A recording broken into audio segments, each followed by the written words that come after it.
असे इनपुट मिळत असताना जेलमधली डीएसपी काय करते? जिल्ह्याची डीएसपीचा तर नंतरचा विषय, परंतु जेलमधली डीएसपी काय करते? किंवा आम्ही पाहिलेलं आहे बाबा शोलेमध्ये, जेल में काय कोने कोने में हमारे जासूस है, तर जेलच्या कोने कोने मध्ये हे काय करत होते? आणि कालिया चित्रपटात वगैरे हाणामाऱ्या बघितल्या होत्या आम्ही. आता बीडच्या जेलमध्ये कालिया झाला का काय आम्हाला काय कळा. संतोष देशमुखांचा खून झाल्यानंतर एक आरोप गंभीर झाला. तुम्ही ज्यावेळेस भेटायला गेले, सुप्रिया सुळे तिथे गेल्या, एका महिलेच्या नावानं एक गट रचला जात होता आणि बलात्काराचा गुन्हा दाखल करण्यात येणार होता अशी माहिती आहे. तर त्या महिलेचा खून झाल्याची माहिती आहे कळंबमध्ये. तुम्हाला काय? मला ऑथेंटिक माहिती नाही, त्याच्यामुळे मी त्याच्यावरती आज बोलणार नाही.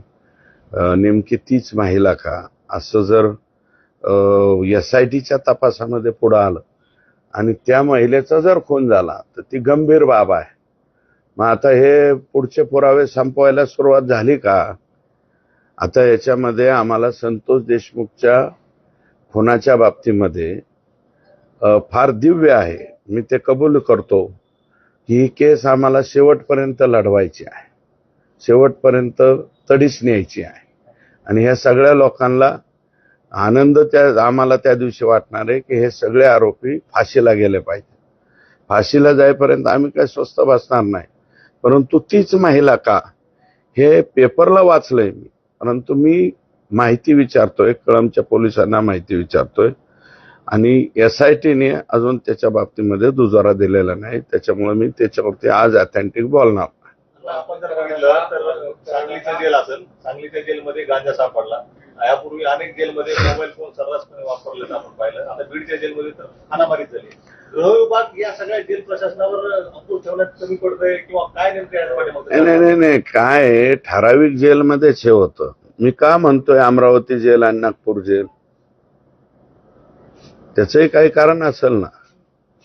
हे मराठवाड्यातले, मी हर्सुल बद्दल काही बोलत नाही, पण लातूर आणि बीड जेल या जेल प्रशासनाबद्दलच का बोलतोय? या जेल प्रशासनामध्ये काही लोक एवढे निराळलेले आहेत की त्यांना कशाचीच काय भीती वाटत नाही. आणि हे आजचं जे प्रकरण झालेलं आहे, कदाचित मग जेलमधल्या प्रशासनाने एकामेकाला दुजाभाव दिला म्हणून झालंय का? कामक्यांनाच अगोदर नंबर लावू द्या, फोन नंबर लावू द्या. कारण जेल प्रशासनामधून त्याच्या कुटुंबियाला किंवा इतरांना फोन लावण्याची, कुटुंबियांना, इतरांना नाही, कुटुंबियांना मला वाटतं फोन लावण्याची सुविधा आहे, वकील आणि कुटुंबीय. मग याच्यामध्ये सुद्धा आमचा नंबर अगोदर लावू द्या, नंतर तुमचा नंबर लावू द्या, अशा प्रकारची मला वाटतं तिथं तिरगी मिरगी झाला.